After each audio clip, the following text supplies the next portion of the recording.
সাধারণ সাহাবী নয়, যিনি পয়গম্বরের খাদেম ছিলেন। হযরতে আবু যর গিফারি, হযরতে আবু যর গিফারি খাদিমে খায়রুল বশর, खिदमतू में जिंदगी भर ना बनाया अपना घर। নবীর খেদমত করতে করতে নিজের জন্য একটা ঘর বানানোর টাইম পায় নাই এমন একজন সাহাবী। দুইটা হাত তুলে ডেকে বলতেছে, ও খলিফাতুল মুসলিমিন, এই যুবকের একজন ভাই যদি মদিনায় থাকতো তাহলে ভাই ভাইয়ের জিম্মাদার হয়ে যেত। খলিফাতুল মুসলিমিন পয়গম্বরের মুখে নিজ কানে শুনছি, আল মুসলিমু আখুল মুসলিম, মুসলমান মুসলমানের ভাই। রক্তের বন্ধনের দরকার নাই, কোরআন শরীফের বন্ধন আছে আমাদের মধ্যে। সুবহানাল্লাহ জোরে কোন, আর জোরে চিল্লা কোন সুবহানাল্লাহ। একটা ছোট্ট একটা ঘটনা শুনাই, তারপরে বাকি তরজমাটুকুন করে ফেলাম। মদিনাতুল মুনাওয়ারা থেকে 350 মাইল দূরে এক যুবকের বাড়ি। যুবক যাইব মদিনাতুল মুনাওয়ারায়, রওনা দিছে। 350 মাইল মরুভূমির পথ পাড়ি দিতে হবে, পাথর পিচ্ছিল পথ, বন্দুরগিরি পথ, পাহাড়ি অঞ্চল, মরুভূমির রোদ্রের ভিতরে পার হয়ে 350 মাইল পার হইলে তারপরে মদিনা। এত দূরে তার বাড়ি। আগের জায়গার রাস্তাঘাট তো খারাপ ছিল, 350 মাইল যাইতে অনেক সময় সপ্তাহের পর সপ্তাহ লেগে যেত। পাহাড়ি এরিয়া, বিশ্রাম নিত, আবার যেত, আবার বিশ্রাম নিত, আবার যেত। মরুভূমি তো রোদ্রের বেলায় চলা যেত না, রাত্রে চলতো, যদ্দূর আগায় রাত্রে আন্দাবন। আর মরুভূমিতে চললেই ক্লান্ত হয়ে যেত অল্প সময়। এই নওজোয়ান যুবক, এক যুবক 350 মাইল দূর থেকে মদিনায় যাত্রা আরম্ভ করছে। মোটামুটি 150 মাইল চলে গেছে, অর্ধেক রাস্তার বেশি অতিক্রম করছে। প্রায় দিনের বেলায় খুব ক্লান্ত হয়ে গেছে, দিনে সফর করছে। তো মনে মনে একটা খেজুরের বাগান তালাশ করতেছে, যদি খেজুর গাছের ছায়া পাওয়া যায় তাহলে বাগানে নিরাপদে একটু ঘুমাইলাম। সামনে যাই দেখে একটা খেজুরের বাগান, ভিতরে ঢুকে নিজের উটটা খেজুর গাছের গোড়ায় বাঁধা নিজের ছায়ার মধ্যে ঘুমাইছে। ক্লান্ত মানুষ, শুইতে দেরি হয়েছে, ঘুমাইতে আর দেরি হয় না। কিন্তু এই উটটা খেজুর গাছের গোড়ার থেকে ছুটে গেছে, দুর্বল বাদন হয়েছে, হাঁটাহাঁটি করতেছে। উট এমন জায়গা দিয়ে হাঁটতেছে যে জায়গায় চারা বুনছে, চারা খেজুর গাছের চারা চাষ করতেছে যেখানে, ওইখান দিয়ে উট হাঁটা শুরু করেছে। খেজুরের বাগানের মালিক ক্ষিপ্ত হয়ে গেছে। বুড়া মানুষ লাঠি বর দিয়ে হাঁটে। এই বেচারা আইসা চারার ভিতরে সে যায় তো আর ওটা আনতে পারে না, এই জন্য এদিক থেকে ঢিল মারছে। ঢিলটা এত জোরে একটা ঢিল মারছে, একটা চুক্কা পাথর মারছে যে মাথার হাড়ের ভিতরে লেগে হাড় ফাইটা ছিদ্র হয়ে গেছে। তো উটের মাথা দিয়ে রক্ত বাইরে হইতে হইতে এক পর্যায়ে উটটা রক্তক্ষরণ অবস্থায় মারা গেছে। মুসাফির যুবক খেজুরের পাতার ফাঁক দিয়ে সূর্যের আলো এসে চোখে পড়ছে, ঘুম ভাঙে গেছে। ঘুম ভাঙে দেখে উট নাই, এমনি ক্ষুধার্ত, আবার মুসাফির মাথা তো এমনি অনেকগুলা দিয়ে গরম, আবার মুসাফির মাথা তো এমনি অনেকগুলা দিয়ে গরম। খিদা লাগলে মাথা গরম হয় না? তো না খাওয়াতে হয় একে তো রাগ। আবার মুসাফিরের চিন্তা যে এই মরুভূমির বালি কেমনে যাবো, উট কই গেল। খুঁজতে খুঁজতে যায়, দেখে যে বাগানের এক কোনায় চারা গাছ বপন করছে, তার পাশেই উটটা রক্তক্ষরণ অবস্থায় মারা গেছে। কে মারলো? বুড়া চাচা বসে আছে। চাচা মিয়া শরণ মনা মুসলমান, সেও মুসলমান। চাচা বলে ফেলছে যে আমি মেরে ফেলেছি। রাগের মাতালে আর নিজের কন্ট্রোল রাখতে পারে নাই, চাচারে এমন পিটাইছে। পিটানি খায় চাচাও এক পর্যায়ে অজ্ঞান হয়ে, চাচা দুর্বল মানুষ, চাচাও মারা গেছে। কিন্তু মুসলমান যদি কোনো অপরাধ করে তাহলে মুসলমানের অনুশোচনা আসা চাই। বউ তালাক দেওয়ার পরে যেমন কোনো সূচনা আসে, আহারে কি করলাম, তখন হুজুর রেজে কয় হালাল করে দেন, হালাল করে দেন, হ্যাঁ এখন হালাল। ওই তো এরকম ঠিক মানুষ মারার পরে হুসাইছে করলাম থাকি হাসরের ময়দানে খুনি হয়ে দাঁড়া মোল্লার কাছে ভয় এসে খুন করে আর যায় না, দাঁড়ায় রয়েছে। বিকাল বেলায় বুড়ার দুই সন্তান খেজুরের বাগানে আসছে বাবার সন্ধানে। বাবার লাশটা পড়ে আছে, পাশে একটা মরা উট দেখা যায়। নওজোয়ান এক মুসাফির যুবক পাশে দাঁড়ায় রয়েছে। দুই সন্তান এসে রেখে বলে, এ নওজোয়ান যুবক, জানো কি আমাদের পিতারে কে মারলো? যুবক বলে, আমি মুসাফির, আমি মেরে ফেলছি, আমি মুসলমান। তুমি মারছো আবার দাঁড়ায় রয়েছ, পালাও নাই তুমি? বলেন না, মাথা গরম রাগের অবস্থায় মেরে ফেলছি, আমি তো আসামি হয়ে গেছি। ভাইজান, তোমরাও তো মনে হয় মুসলমান, আমি তোমাদের হাতে ধরা দিয়ে দিলাম, আমি তোমাদের বাবার খুনি আমি। সুতরাং ভাই, শরীর আদালতে চলে যাই, আমি খুনি, আমার খুনের বিচার হয়ে যাক। দুনিয়ায় অপরাধের শাস্তিটা দুনিয়ায় পাওয়া যায়। ভাই রে, দুনিয়ার আদালতে এখন যাইবার চাই, এখান থেকে পালায়ন কইরা আল্লাহর দরবারে হাসরের ময়দানে খুনি হিসাবে দাঁড়াতে চাই না। বাপ হারায় গেছে, যুবক দুইটাও তো খেপা। নওজোয়ান নিয়ে মদিনাতুল মুনাওয়ারার দিকে রওনা দিছে খলিফাতুল মুসলিমিন হযরত ওমর ফারুক। আয়েশা বিচার দিয়ে দিল। খলিফাতুল মুসলিমিন বিচার করলেন, তোমার উট মারছে, তোমার একটা উট দিয়ে দিলেই তো হইতো, তুমি মানুষ কেন মারলা? হাতের বদলা হাত, পায়ের বদলা পা, নাকের বদলা নাক, কানের বদলা কান, জানের বদলা জান। খুন করছো, খুনের বদলা তোমার গলা কাটা যাবে। জাল্লাদকে আদেশ করা হইল, আদেশ কার্যকর করা হোক, ফাঁসির কাষ্টি দিয়ে দাও। খলিফাতুল মুসলিমিন নওজোয়ান যুবককে ডেকে বলে, মরার পূর্বে আপনার কি কোনো মনের বাসনা আছে? তাহলে বলেন, পুরা করা হবে। নওজোয়ান যুবক ডেকে বলে, আমি মুসাফির, আমার মনের একটা শেষ তামান্না আছে, জানি না ওটা পুরা হবে কিনা। বলে, কি? বলে, আমার বাড়ির থেকেও বহু দূরে এক ইহুদির বাড়ি, আমি ব্যবসার জন্য ওই দূরে গিয়েছিলাম। ইহুদির কাছ থেকে আমি কিছু টাকা বাকি মাল বাড়িতে ফিরছিলাম, ইহুদির মালের টাকা গুলা ইহুদিরে দেওয়া হয় নাই। ওই ইহুদির বাড়ি আমার বাড়ির কেউ চিনে না, ইহুদি আমার বাড়ি চিনে না। মুসলমান হিসাবে বিশ্বাস করে আমার মাল সম্পদ বাকি দিছিল। ও খলিফাতুল মুসলিমিন, আমি যদি এই ঋণ পরিশোধ না করি তাইলে ইহুদি সারা জীবন মুসলমানদেরকে খিয়ানতদার বলে গালি দিবেন। আমি আমার ভয় পাইতেছি না, আমি মুসলমান জাতির ভবিষ্যতের ভয় পাই। আমি মুসলমান হয়ে যদি ঋণ পরিশোধ না করি তাইলে ইহুদি সারা জনম মুসলমানদেরকে পরের হক নষ্ট করে খায়, এই কথা বলে বলে গালি দিবে।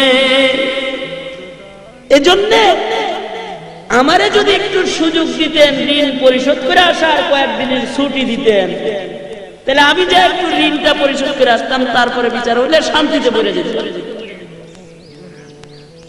খলিফাতুল মুসলিমিন বলেন, 2-4 জন মানুষ তোমার সাথে পাঠানো সম্ভব না, কারণ 2-4 জন তোমার বাড়িতে গেলে তোমার আত্মীয় স্বজন তাদেরকে ফেরত পাঠাইবো, এটাও তো গ্যারান্টি দেয়।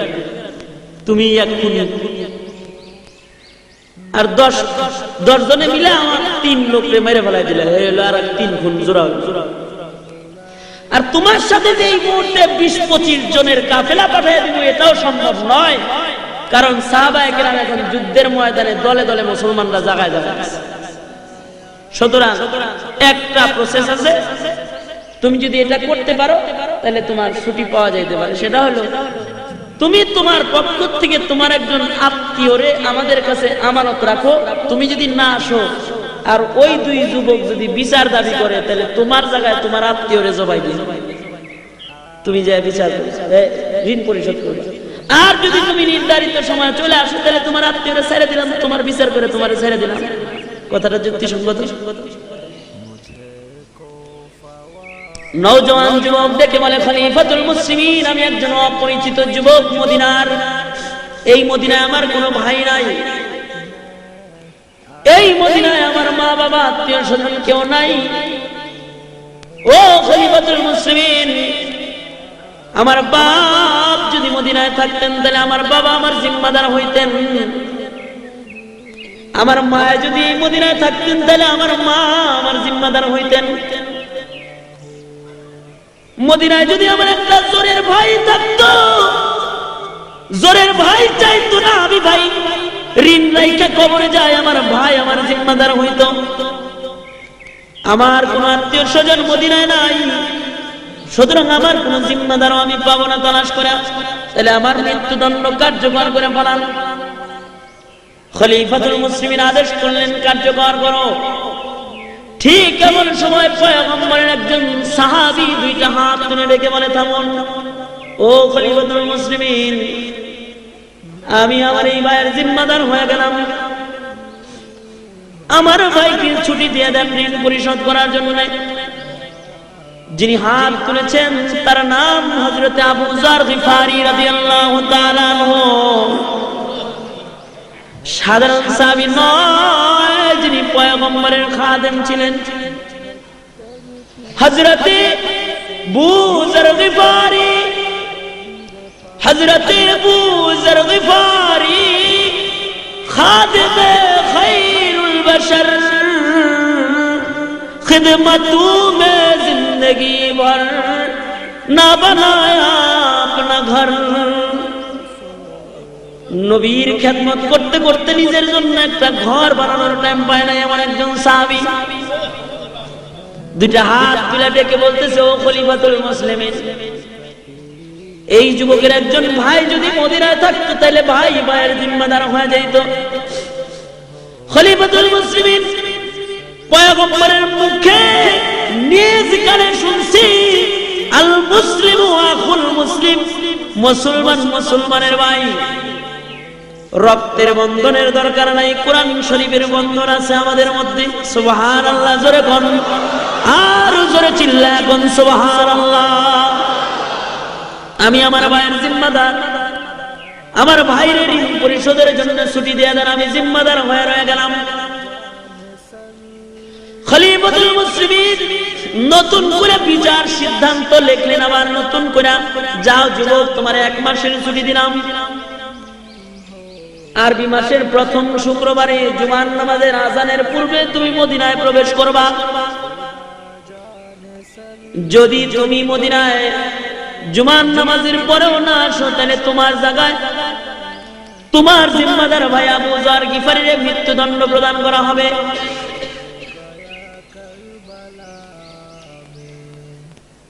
নওজোয়ান যুবক ঋণ পরিশোধের জন্য যাত্রা আরম্ভ করলো নিজের বাড়ির দিকে।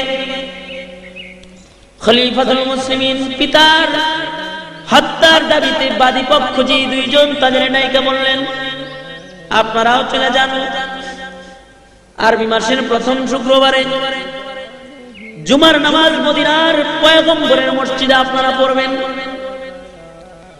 জুমার নামাজের পরে নওজোয়ান যুবক যদি ফেরত না আসে তাহলে আবু যারের গলা কাটা হইল, আপনাদের বিচার আপনাদেরকে দেওয়া হবে। নওজোয়ান যুবক বাড়িতে চলে গেছে,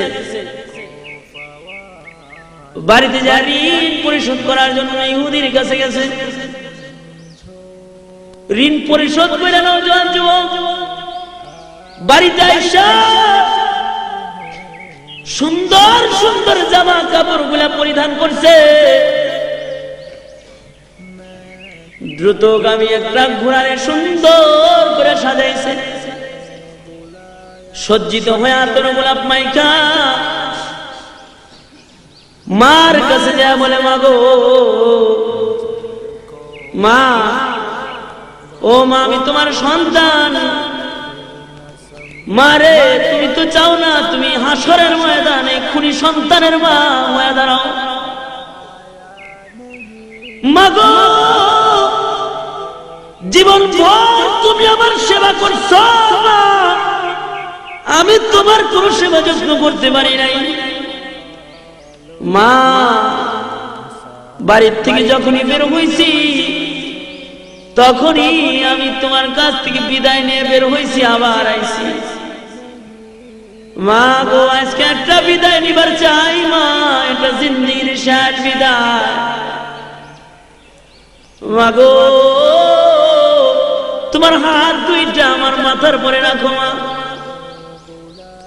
মা গো, দুধের গাভীটা মাফ করে দিও। আমি মদিনায় চললাম পাক পবিত্র হইবার জন্য। মা, আমার মাথায় হাত দিয়ে আমারে জিন্দেগির শেষ দোয়াটা তুমি এখন দিয়ে দাও। মা, তোমার সন্তানের জীবনের শেষ লুকমা খাবারটা তুমি খাওয়ায় দাও। তোমার সন্তান আর কোনদিন তোমার দরবারে এসে দাঁড়াবে না। বাবার কাছে দেখো, বাবা গো, ও বাবা, দেন ওই বুকটা একটু দেন। কত বুকের মধ্যে শোয়া রাখছেন বাবা, বুকটা একটু দেন। জিন্দগির শেষ বারের মতো আমার বুকটা আপনার বুকের সাথে একটু লাগায় যায়। বাবা গো, আমার বিচার হইব মদিনায়। পিতামাতার কাছ থেকে জিন্দগির শেষ বিদায় নিয়ে নওজোয়ান যুবক যাত্রা আরম্ভ করছে মদিনার দিকে। এদিক দিয়ে মসজিদের নববীতে জুমার নামাজের আজান হয়ে গেছে, এখনো পর্যন্ত কেউ মদিনায় আসে নাই। খলিফাতুল মুসলিমিন হযরত ওমর পত্রবাহক পাঠিয়ে দিয়েছেন আবু যর গিফারির বাড়িতে। আবু যর জীবনের শেষ জুমার নামাজ পড়াইবার লাইগা মসজিদে নববীতে আয়েশা যান। আপনার জিন্দেগির শেষ জুমা আজকে মদিনায় হইতে পারে। আপনার ভাই যদি ফেরত না আসে, তাহলে আপনার ভাইয়ের জায়গায় আপনার মৃত্যুদণ্ড প্রদান করা হবে। হযরত আবু যর গিফারি জিন্দেগির শেষ জুমার নামাজের প্রস্তুতি নিয়ে মদিনায় পয়গম্বরের মসজিদে হাজির হয়ে গেছে। খলিফাতুল মুসলিমিন জুমার নামাজের ইমামতি করেছেন, সালাম ফিরাইছেন, আসসালামু আলাইকুম ওয়া রাহমাতুল্লাহ, আসসালামু আলাইকুম ওয়া রাহমাতুল্লাহ। নামাজ শেষ হয়ে গেছে। পর্যায়ক্রমে খলিফাতুল মুসলিমিন বিচারকের আসনে বসছেন। নওজোয়ান দুই যুবক, দুই ভাই আয়েশা বাবার হত্যার মামলা বিচার দাবি করছে। খলিফাতুল মুসলিমিন আদেশ প্রয়োগ করলেন, জল্লাদ রে! খলিফার চোখ দিয়ে ঝর্ণার মতো পানির ফোঁটা গড়ায় গড়ায় পড়তেছে। একটা নির্দোষ মানুষকে, একজন দোষী মানুষের জায়গায় মৃত্যুদণ্ডের আদেশ। বলা হইল, জল্লাদ আবু যর গিফারিকে মৃত্যুদণ্ড প্রদান করা হোক। এ শব্দটা মদিনার মুসলমানদের কানে পৌঁছার সাথে সাথে পুরো মদিনায় কান্নার রোল পড়ে গেছে। কারণ এতেও স্বাভাবিক একজন কোন সাহাবী নয়, বড় দামি সাহাবী। আবু যর গিফারি এমন একজন সাহাবী, হযরতে জিবরাইল আলাইহিস সালাতু ওয়াস সালাম আপনার আমার নবীর কাছে আসছে। আয়েশা বলে, পয়গম্বর, ওই যে চাদর মুড়া দিয়ে হাইটা যায় আপনার সাহাবী আবু যর। নবী বলেন, জিবরাইল আমার সাহাবী আবু যর আপনি কেমন করে চিনেন? জিবরাইল বলে, পয়গম্বর গো, আপনার সাহাবী আবু যর শুধুই মাত্র আমি জিবরাইল চিনি তা নয়, আকাশে আল্লাহর যত ফেরেশতা আছে, আসমানের সকল ফেরেশতারা আপনার সাহাবী আবু যর চিনে। দুইটা কারণে আকাশের ফেরেশতারা আবু যর গিফারীরে চিনে, দুই কারণে। এক নাম্বার লিসিগারি আলা নাফসিহি, নিজের নিজে খুব ছোট মনে করে আল্লাহ যদি জাহান্নামে দিবার লেগে কোনো মানুষ বানায় থাকে তাইলে মনে হয় আমারে বানাইছে। আর একটা কারণ হলো লিকাসরাতি তিলাওয়াতি সূরাতুল ইখলাস। সূরা ইখলাস নামে একটা সূরা আছে যা 3 বার পড়লে খতমের সওয়াব জমা করা হয়। কুল হুয়াল্লাহর সূরা এমন একটা সূরা যা 3 বার পড়লে খতম কোরআন শরীফের সওয়াব হয়। আবু যর এই সূরাটা এত বেশি তেলাওয়াত করে যে তার আমলনামায় এত খতমের সওয়াব আছে যা অন্য কোন মানুষের আমলনামায় নাই। সুবহানাল্লাহ। মদিনার লোকেরা কান্দে, নির্দোষ একটা মানুষের জায়গায় এমন একজন বরকতি মানুষকে মৃত্যুদণ্ড প্রদান করা হবে রে। মদিনার সবাই কাঁদতেছে কিন্তু একজন হাসে। হযরত আবু যর গিফারী হাসতেছেন। লোকেরা বলে, আবু যর তুমি হাসো, কেন হাসো? আবু যর বলে, তোমরা কেন কাঁদো? কাঁদো না, আমি আমার নবীর শাফাত কিনতেছি, আজকে শাফাত খরিদ করতেছি আমার নবীর। হাসরের কঠিন ময়দান যেদিন শুরু হবে, আমার পয়গম্বর একজন কালেমাওয়ালার জন্য বাচ্চাওয়ালা মুরগির মতো উড়াল দিয়া কালেমাওয়ালার বাসায় এসে দাঁড়ায় যাবে। যে পয়গম্বর একজন কালেমাওয়ালার জন্য বাচ্চাওয়ালা মুরগির মতো উড়াল দিবেন, আমি সেই পয়গম্বরের একজন কালেমাওয়ালার জন্য জান বিলাইতে পারতেছি। এই ভালোবাসাটাও তো হাসরের কঠিন ময়দানে আমাকে আমার পয়গম্বরের হাতের শাফাতের কাছে নিয়ে যাইতে পারে। সুবহানাল্লাহ। আবু যর গিফারীকে মৃত্যুদণ্ড দেওয়া হয়। জল্লাদ আগাইতেছে ছুরিটা নিয়ে। জল্লাদ এক কদম আগায় তো 2 কদম পিছায়। জীবনে কোনদিন এই বিচারণায় কারো বিচার করার সময় জল্লাদের চোখ দিয়ে পানি পড়তে দেখা যায় নাই। আবু যর গিফারী সামনে জল্লাদ যায় আর চোখের পানি ফেলে কাঁদে, কারণ এতদিন বিচারের মঞ্চে আসামিরা উঠাইতো, আজকে একটা জান্নাতি সার্টিফিকেট ওয়ালা মানুষই উঠাইছে। ঠিক এমন সময় একজন নায়িকা মানে জল্লাদ, থামো, ও খলিফাতুল মুসলিমিন একটু অপেক্ষা করেন। ওই যে নজর করে তাকায় দেখেন মদিনার বালু ঝড় উড়াকে যেন মদিনায় আসতেছে। একটু অপেক্ষা করে, কে আসে মদিনায়? বালু ঝড় উড়াকে যেন আসে, একটু অপেক্ষা করেন। সকলে অপেক্ষা করল। নওজোয়ান যুবক ধুলা মাখা অবস্থায় ওলা কেশ পাগল বেশে এসে মদিনায় ঢুকছে। ঘোড়ার পিঠ থেকে লাফায় নাই বা খলিফাতুল মুসলিমিনের সামনে যায় দাঁড়াইছে। দাঁড়ায় ডেকে বলে, ওগো খলিফাতুল মুসলিমিন, রাস্তায় ঘোড়ার জিন পোষ ভাঙা গেছিল, এজন্য দেরি হয়ে গেছে, তাছাড়া নির্ধারিত সময়ে আসতাম। খলিফা তো পবিত্র হয়ে কবরে যাইবার চাই, কুড়ি হয়ে যাইবার চাই না, এজন্য 350 মাইল দূর থেকে ঘোড়া দৌড়ায় আসছি পাক হইবার জন্য। আমার ওই নির্দোষ আবু যর বাইরে নামায় দেন, আমি পাপীর গলায় পাপীর শাস্তি দাতা চাপায় দেন। খলিফাতুল মুসলিমিন হযরতে উমরে ফারুক নওজোয়ান যুবকটারে জড়ায় ধরছে, কপালের মধ্যে চুমা খাইতেছে আর বলতেছে, শোনো যুবক, যেই লোকটা 350 মাইল দূর থেকে পাক হয়ে কবরে যাওয়ার জন্য খুনের সাজা গলায় নিতে ঘোড়া দৌড়ায় মদিনায় আসতে পারে, তারে পাক পবিত্র করার জন্য গলা কাটার দরকার নাই। তারে তো আল্লাহ বহু আগেই পবিত্র জান্নাতি মানুষের খাতায় তার নাম উঠায় দিছে, কিন্তু ইসলামের বিধান মৃত্যুদণ্ড কার্যকর করতেই হবে। এক পবিত্র মানুষের নামায় আর একজন পবিত্র মানুষকে উঠাইতেছে জান্নাত। মদিনায় কান্নার রোল পড়ছে, ঠিক এমন সময় আরো দুইজন মানুষ দাঁড়ায় বলতেছে, ও খলিফাতুল মুসলিমিন, যেই নওজোয়ান যুবক 350 মাইল দূর থেকে পবিত্র হইবার জন্য মদিনা আসতে পারে, সে কোনদিন ইচ্ছা কইরা মানুষ মারতে পারে না।